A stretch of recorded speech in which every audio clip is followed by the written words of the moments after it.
2020 ലോകകപ്പ് ചരിത്രത്തിൽ ഇന്നേ വരെ ഒരു ടീമും തുടർച്ചയായി ചാമ്പ്യന്മാരായിട്ടില്ല. ഒരു ടീമും സ്വന്തം നാട്ടിൽ കപ്പടിച്ചിട്ടുമില്ല. തുടർച്ചയായി കിരീടം നേടിയവരായിട്ടും ആരുമില്ല.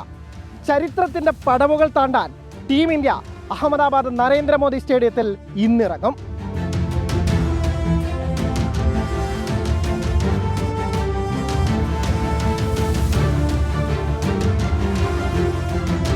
ഫൈനലിലും സഞ്ജു ഷോ പ്രതീക്ഷിക്കുകയാണ് ആരാധകർ. കൊൽക്കത്തയിലും വാങ്കഡയിലും തകർത്തടിച്ച കളിയിലെ താരമായ സഞ്ജു ഫൈനലിലും മിന്നിക്കുമെന്ന് കരുതാം.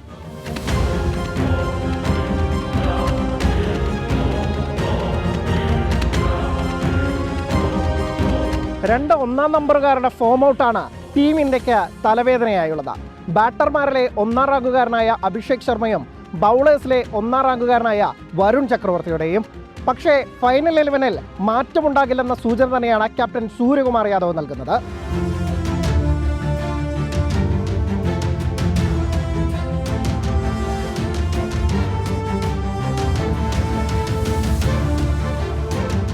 കന്നിക്കപ്പിൽ കണ്ണുവെച്ചാണ് കിവീസിന്റെ വരവ്. ഫിന്നലിനും സേഫേർട്ടും നൽകുന്ന ഉജ്ജ്വല തുടക്കമാണ് ടീമിന്റെ കരുത്ത്. 2020 ലോകകപ്പിൽ 3 മത്സരങ്ങളും ഇന്ത്യക്കെതിരെ ജയിച്ചെന്നതും കിവീസിന്റെ ആത്മവിശ്വാസം കൂട്ടും.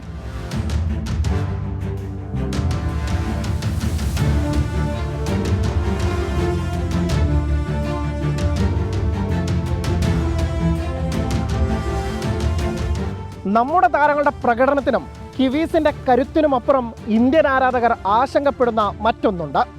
മത്സരം നടക്കുന്നത് അഹമ്മദാബാദ് നരേന്ദ്രമോദി സ്റ്റേഡിയത്തിൽ എന്നതാണ്. ഇതിന് കാരണം സമീപകാലത്ത് ICC ടൂർണമെൻറ്റുകളിൽ ഇന്ത്യ തോറ്റത് 2 മത്സരങ്ങളാണ്. ആ 2 മത്സരങ്ങൾ നടന്നത് ഇതേ സ്റ്റേഡിയത്തിൽ എന്നതാണ്. പക്ഷേ എപ്പോഴൊക്കെ ഒരു മലയാളി ടീമിലുണ്ടോ അന്നൊക്കെ ടീം ഇന്ത്യ കപ്പടിച്ചിട്ടുണ്ടെന്ന മറ്റൊരു അന്ധവിശ്വാസം കൂടിയുണ്ട്. സഞ്ജു കൂടെയുള്ളപ്പോൾ എന്തായാലും ആ അന്ധവിശ്വാസത്തിനായിരിക്കും ഇന്ത്യൻ ആരാധകർ, മലയാളി ആരാധകർ കൂടുതൽ മുൻതൂക്കം നൽകുക. അഹമ്മദാബാദിൽ നിന്ന് വരുണിനൊപ്പം അനിൽ വാസുദേവ്, 24.